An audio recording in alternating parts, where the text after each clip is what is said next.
नमस्ते, मैं धनंजय डिप्ले ईटीवी भारत के विशेष कार्यक्रम में आप सभी का तहे दिल से स्वागत करता हूँ। बीते कुछ सालों में हमारे देश का ऑटोमोबाइल क्षेत्र काफ़ी विकसित हुआ है। ऐसा कहा जा रहा है कि आने वाले 15 सालों में वह व्यवसाय जो है 15 लाख करोड़ को भी पार कर जाएगा। इसके साथ ही देश में फ्लेक्स इंजन की भी चर्चा जोरों से शुरू है। इसी संदर्भ में हमारे साथ बात करने के लिए है केंद्रीय मंत्री नितिन गडकरी जी। सर नमस्कार, ईटीवी भारत में आपका तहे दिल से स्वागत करता हूँ। सर, फ्लेक्स इंजन क्या है? देखिए, पूरे वर्ल्ड में हर कंपनी पेट्रोल इंजन की गाड़ियाँ बनाती है जो मार्केट में उपलब्ध है। ब्राज़ील, कनाडा और अमेरिका में ऐसी सुविधा है कि आप पेट्रोल पंप पे जाने के बाद कंज्यूमर के साथ ये चॉइस है कि वो 100% पेट्रोल डाले या 100% बायो इथेनॉल डाले। तो बायो इथेनॉल भी ये फ्यूल है, पेट्रोल भी है। हमारे देश में पेट्रोल का भाव अब 100 के ऊपर 110, 115 तक गया है और इथेनॉल का भाव 65 रुपये है। इथेनॉल किसान तैयार करते हैं जो शुगर केन जूस, मोलाइसिस से, राइस से, मक्के से और बायोमास से बनता है। हम लोग आज 8 लाख करोड़ का इंपोर्ट कर रहे क्रूड ऑयल का, और आने वाले 5 साल के बाद हमको 25 लाख करोड़ का इंपोर्ट करना पड़ेगा। और इसलिए आत्मनिर्भर भारत बनाने के लिए निश्चित रूप से हम इंपोर्ट को कम करना आवश्यक है। और यही सब पैसा अगर किसानों के जेब में जाता है तो बहुत फ़ायदा होगा। और पेट्रोल से कई गुना ज़्यादा इथेनॉल अच्छा फ्यूल है क्योंकि उसका पोल्यूशन नहीं के बराबर है। और इसलिए ये फ्लेक्स इंजन जिसमें चॉइस होगा कि 100% पेट्रोल और इथेनॉल, तो हमारी स्कूटर, हमारी ऑटो रिक्शा, हमारी कार जो पेट्रोल इंजन है वो फ्लेक्स इंजन में आएगा। उसकी कीमत वर्ल्ड में उतनी ही है, केवल एक फ़िल्टर लगता है और जो मेटल के वॉशर्स होते हैं उसके बजाय रबर के लगते हैं। तो टेक्नोलॉजी अवेलेबल है। अब हिंदुस्तान में बहुत से कंपनियों ने हासिल किया है। मुझे खुशी है कि अभी मेरी मीटिंग हुई, टोयोटा ने यूरो 6 इमिशन नॉर्म में फ्लेक्स इंजन की टेक्नोलॉजी लगभग पूरी कर ली है और वो जल्दी ही अपने व्हीकल को लॉन्च करने के लिए तैयार है। तो मुझे लगता है कि इससे देश में पेट्रोल का जो आज ज़्यादा रेट है उसके बजाय इथेनॉल 65 रुपये होगा, तो कम से कम 25 रुपये लीटर लोगों का फ़ायदा भी होगा, देश का प्रदूषण भी कम होगा और इथेनॉल के कारण किसानों को भी 2 पैसे मिलेंगे। तो ये आत्मनिर्भर भारत बनने के लिए बहुत बड़ी उपलब्धि होगी। बहुत बड़ी बात है सर। जिस तरह से पेट्रोल के दाम बढ़ रहे हैं, फ्लेक्स इंजन काफ़ी राहत देने वाला होगा। निश्चित रूप से, क्योंकि पेट्रोल की रिक्वायरमेंट कम हो जाएगी और ये चॉइस हो जाएगा कि पेट्रोल और इथेनॉल। तो पेट्रोल का रेट ज़्यादा होगा तो लोग इथेनॉल लेंगे, बाइक स्कूटर इथेनॉल पर चलेगी, अब ऑटो रिक्शा इथेनॉल पर चलेगी। तो मुझे लगता है एक बहुत बड़ी उपलब्धि होगी और इसका फ़ायदा होगा। एक नया इनोवेशन भी है आपका कि भारत नंबर प्लेट के साथ अभी कुछ गाड़ियाँ जो नंबर प्लेट होगा वो भारत के साथ होगा, भारत BH के साथ होगा। तो ये क्या पुरानी गाड़ियों में भी लागू होगा? जो पुरानी गाड़ियाँ हैं जो हर राज्य के स्टेट का प्रतिनिधित्व करती है, MH? देखिए, इसके बारे में हमने निर्णय भी किया है, पर ये सब्जेक्ट जो होता है ये कॉन्करेंट लिस्ट में है।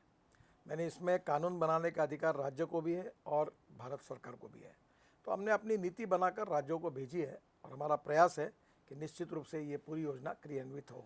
पर अल्टीमेटली इसका अधिकार राज्य सरकार का भी है, उनको अपना निर्णय करना पड़ेगा। इथेनॉल के जो क्षेत्र है आप उसमें काफ़ी काम कर रहे हैं, तो आने वाले दिनों में पेट्रोल की जगह इथेनॉल ले लेगा? 100% लेगा। इसका कारण, पहले इथेनॉल केवल मोलाइसिस से बनता था शुगर फैक्ट्री में, फिर शुगर कुछ जूस से बनने लगा, अब BHB मोलाइसिस आया। अब इसके बाद राइस हमारे पास पड़ा है 350 लाख टन, तो राइस से इथेनॉल बनेगा, कॉर्न से इथेनॉल बनेगा, फूड ग्रेन से इथेनॉल बनेगा।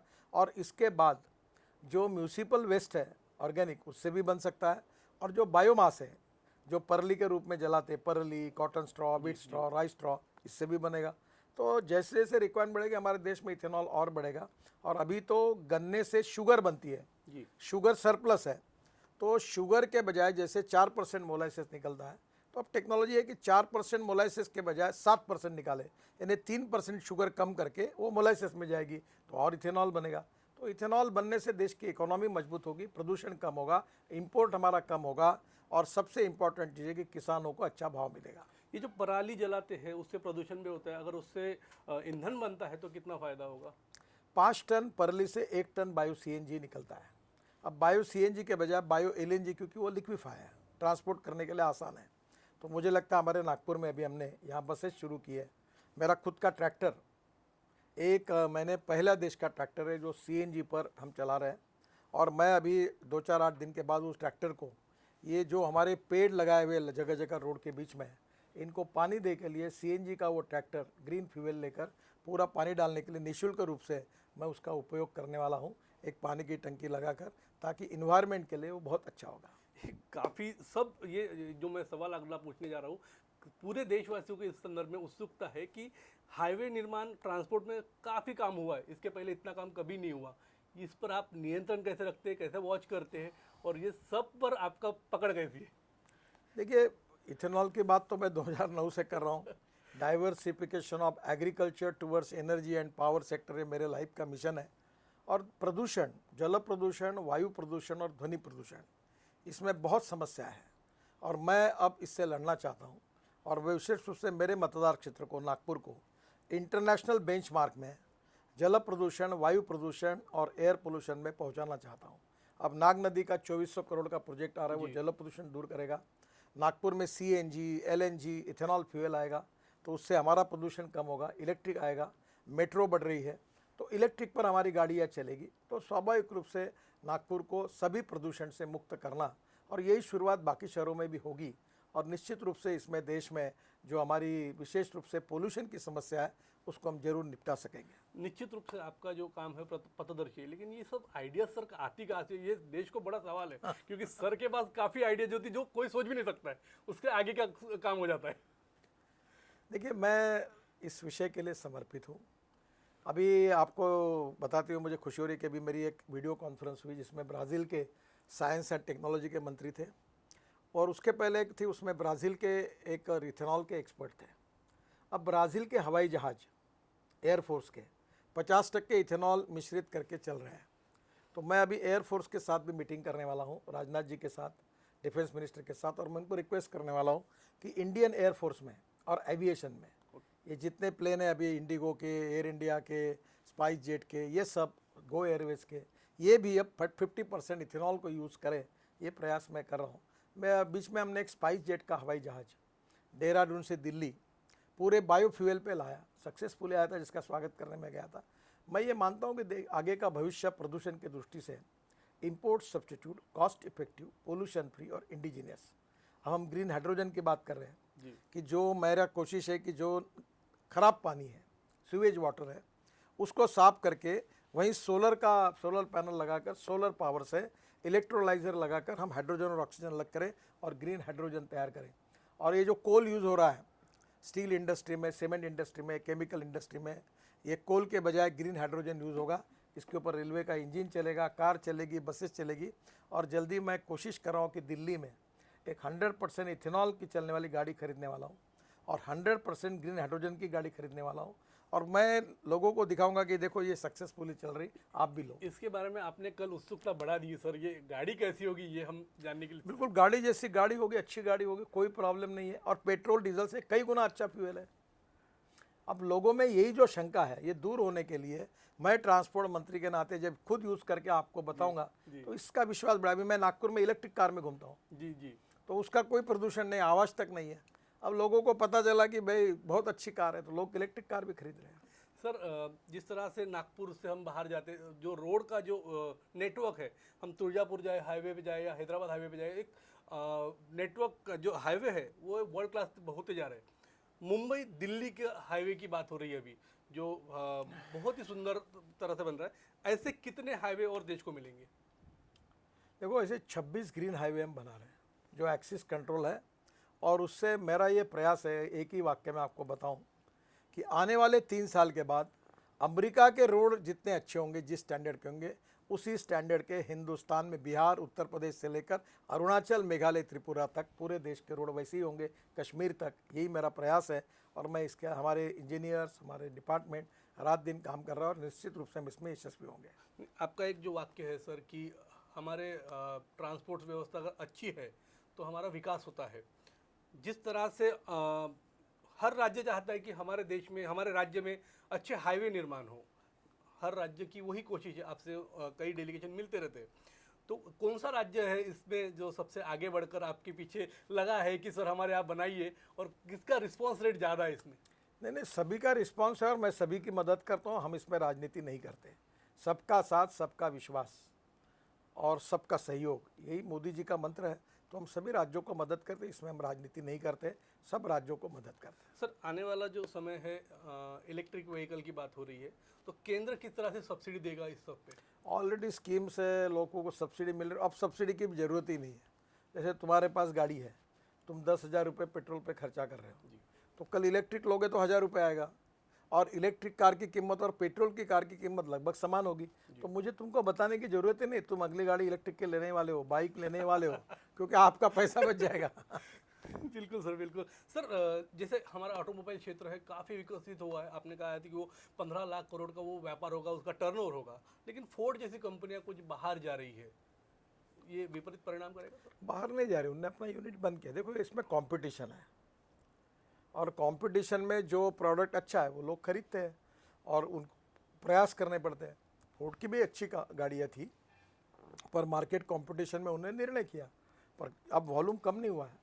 7.5 लाख करोड़ से हम 15 लाख करोड़ जाएंगे। आपको पता होगा कि हमारी टू व्हीलर की जो इंडस्ट्री है, बजाज, टीवीएस और हीरो, ये 50% प्रोडक्शन एक्सपोर्ट कर रहे हैं जी। हाँ, और इसके बाद हिंदुस्तान, ये Mercedes, BMW, Toyota, Honda, Hyundai, ये सब जितनी गाड़ियाँ हैं, और हमारी टाटा, महिंद्रा, तो ये तो ऑलरेडी है ही। अब ये सब गाड़ियों का वर्ल्ड का नंबर 1 का मैन्युफैक्चरिंग हम हिंदुस्तान बनेगा, और यहाँ से वर्ल्ड में गाड़ियाँ जाएगी, और निश्चित रूप से ये 15 लाख करोड़ की इंडस्ट्री बनेगी। मैं आज ही बता रहा हूँ कि हमारी ऑटोमोबाइल इंडस्ट्री जो 7.5 लाख करोड़ की है, देश में सबसे ज़्यादा जॉब, नौकरियाँ देने वाली ये इंडस्ट्री है। देश में राज्य सरकार और भारत सरकार को सबसे ज़्यादा रेवेन्यू देने वाली ये इंडस्ट्री है, और इसके साथ एंसेलरी इंडस्ट्री डेवलप हुई है, और अब ethanol, methanol, biodiesel, bio CNG, electric, LNG, ये सब जब आएगा, ग्रीन हाइड्रोजन, तो हमारा देश ग्रीन हाइड्रोजन को भी एक्सपोर्ट करने वाला देश बनेगा, और हम प्रगति और विकास की ओर आगे जाएंगे, यही मेरा विश्वास है। एक आपकी ड्रीम प्रोजेक्ट भी है सर, सिंधी का ड्राई पोर्ट, जो अभी मल्टी लॉजिस्टिक पार्क के रूप में कन्वर्ट हो रहा है, तो किस तरह से देखते हैं उस प्रोजेक्ट की तरफ सर, विदर्भ की, खासतौर विदर्भ के विकास के लिए? देखो, नागपुर एक झीरो माइल है जी। देश का हृदय स्थान है। अभी मारुति सुजुकी की गाड़ियाँ बुट्टी बोरी में स्टोर होती है और यहाँ से डिस्ट्रीब्यूट होती है। जी। तो यही कंसेप्ट है कि international air cargo hub, passenger hub और मल्टी मॉडल हब के लिए पीछे कि नागपुर ये लॉजिस्टिक कैपिटल बने, और इसीलिए नागपुर को लगकर सिंधी में ये इंटरनेशनल लेवल का लॉजिस्टिक पार्क बन रहा है। वहाँ इंडस्ट्रियल क्लस्टर बनेंगे, pre cooling plant, cold storage होंगे, एक्सपोर्ट इंपोर्ट वहाँ से होगा। और इतना ही नहीं तो विदर्भ का संतरा है, सब्जियाँ है, यहाँ का कॉटन है, सूत है, ये भी वर्ल्ड में एक्सपोर्ट होगा। और अब मुंबई नहीं, यहाँ ही जैसे मैंने मजाक में कहा कि अब समुद्र केवल हमारे पास नहीं है, जी। पर आज सिंधी में समुद्र आ गया, क्योंकि वो समझते हुए फिर फॉर्मेलिटी पूरी यहाँ से हो जाएगी, केवल रेलवे से कंटेनर जाके समुद्र में, जहाज में उतर जाएगा। ये कल्पना से परे है सर, क्योंकि ये सोच से हम कभी सोच नहीं सकते थे कि पोर्ट, उसमें ड्राई पोर्ट, वो क्या होगा।